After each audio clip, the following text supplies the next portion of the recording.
All right, hello there, thrill seekers. And somebody commented, it made me happy that they like the little musical intros I've been doing to some videos, and I'm glad for that. I'm glad somebody likes them, and even if you don't like them, I'm going to keep doing them. And the reason is because I think this is sort of tangentially related to Zen, which is why I bring this up. I think it's important to kind of work on skills, whatever sort of skill you might have that you enjoy working on. I would encourage anybody who's working on a Zen practice to also keep up on those things. That's not really a traditional, well, it's a semi-traditional part of the practice. It's sort of an unofficial part of the practice. You notice that a lot of Zen people are artists of some kind, like the Kosho Uchiyama was an origami master, and Kazuaki Tanahashi, who's not a Zen priest, but he's very much a Zen practitioner. He's a calligraphy. A lot of people get into calligraphy.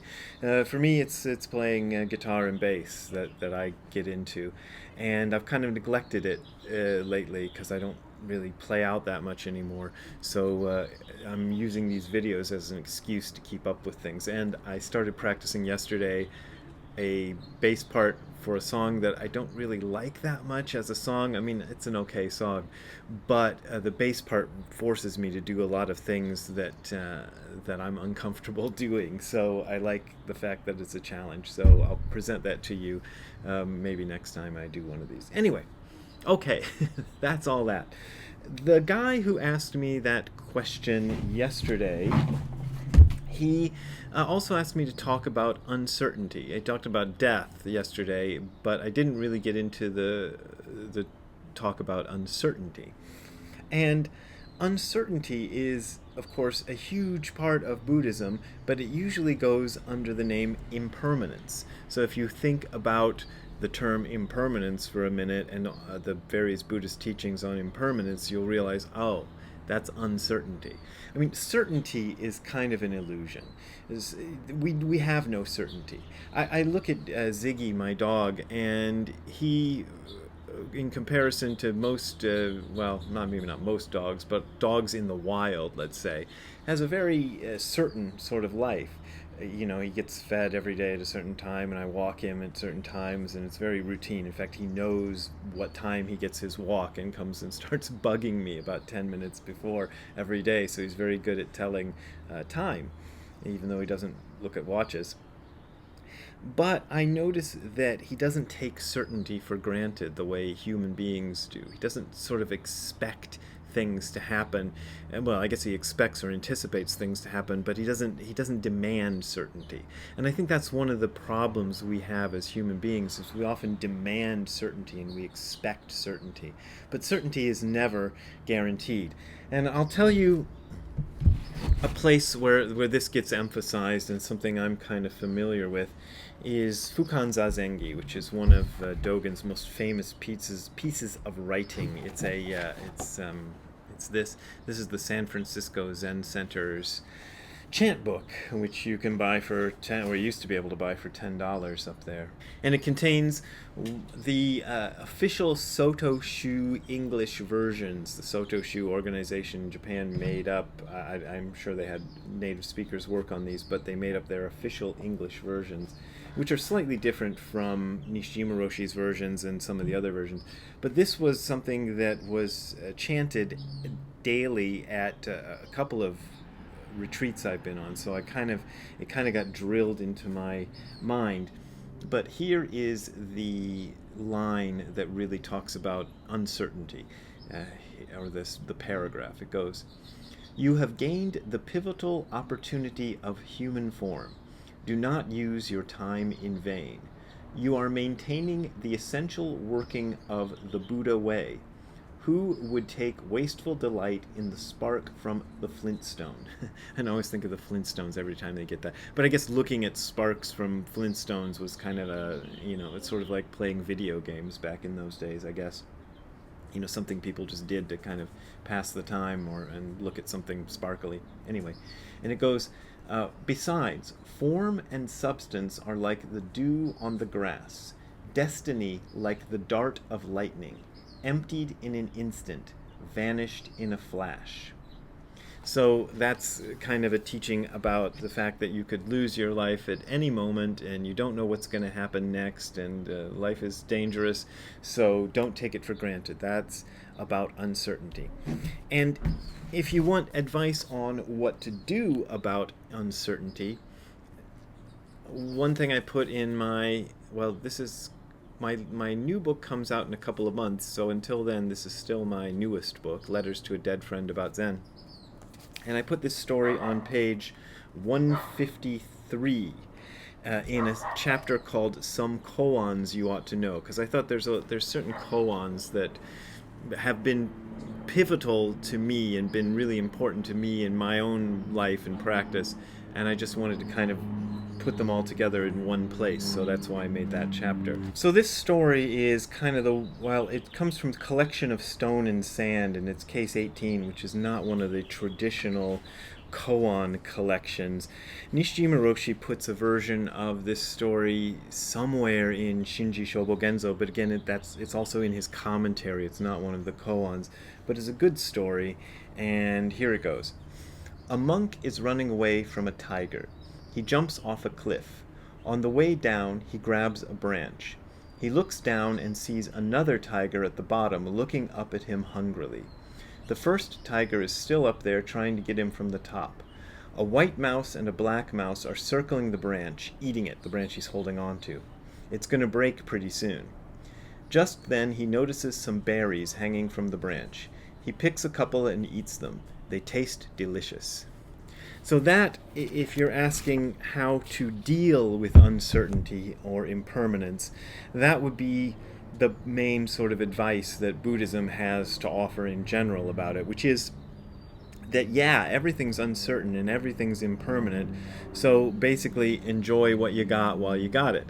Now, that can lead to a sort of hedonistic attitude. You know, a lot of people have that idea, you know, eat, drink, and be merry, for tomorrow we will die.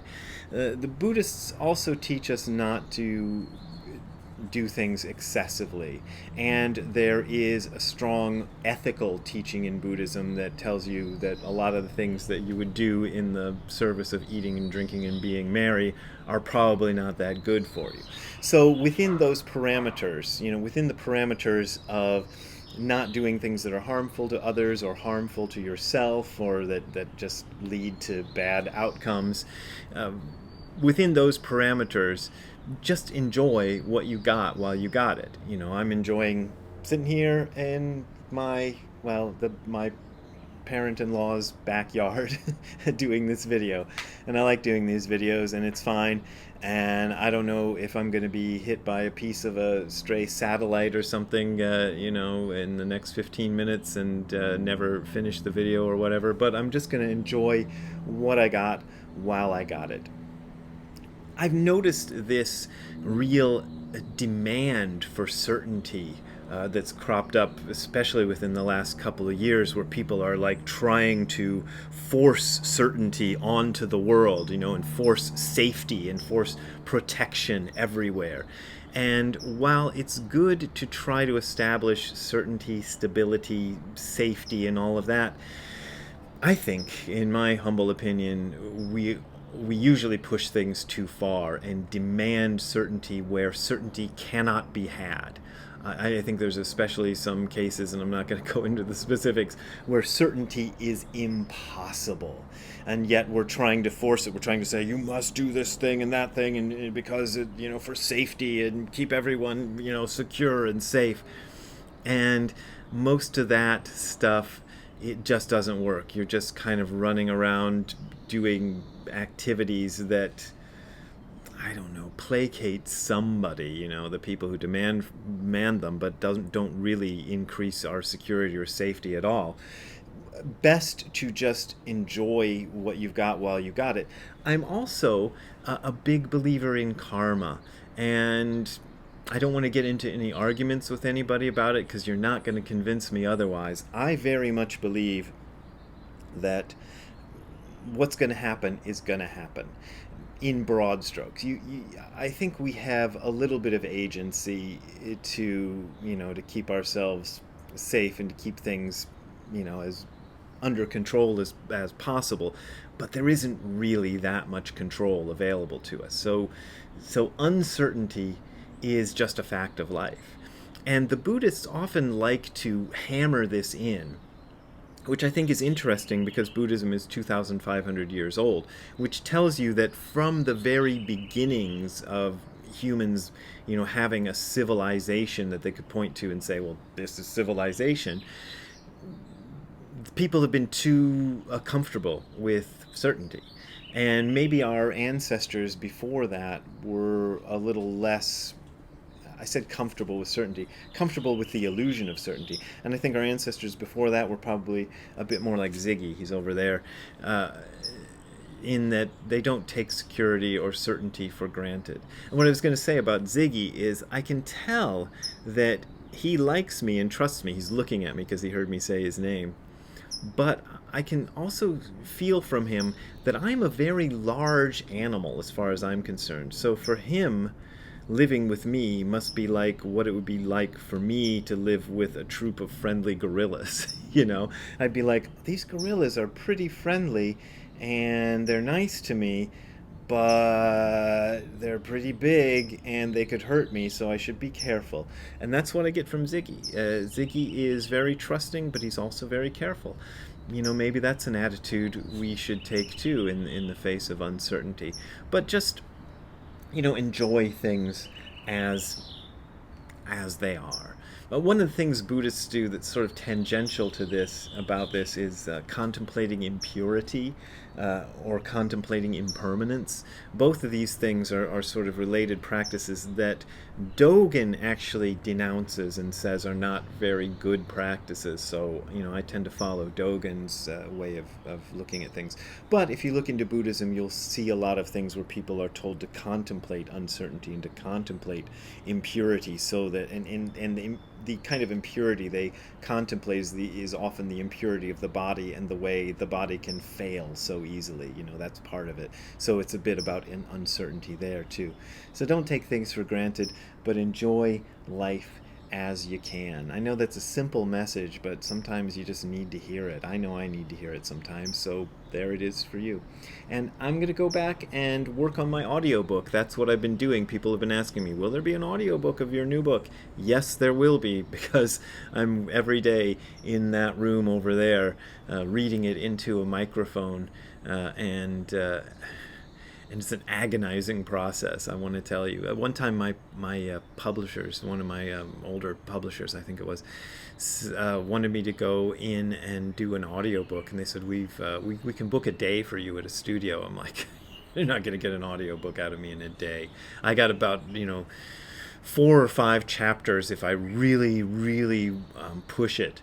That I can do in one day, and then I'm done. My voice just gets too ragged and I can't talk anymore. So I'm going to go do that now, and we'll talk to you later. If you want to donate to helping me make a living, you can do that by going to the URL you're seeing on the screen below, which is hardcorezen.info/donate. That is hardcorezen.info/donate.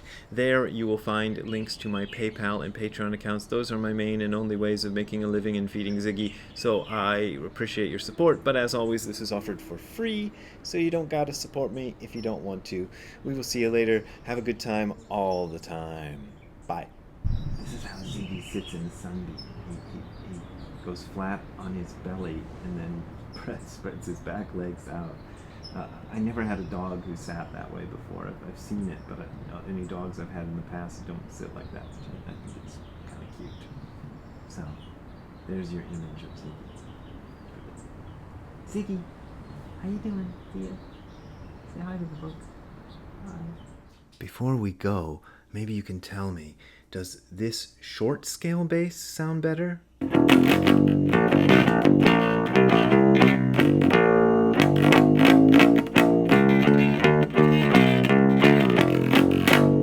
Or does this long scale bass sound better?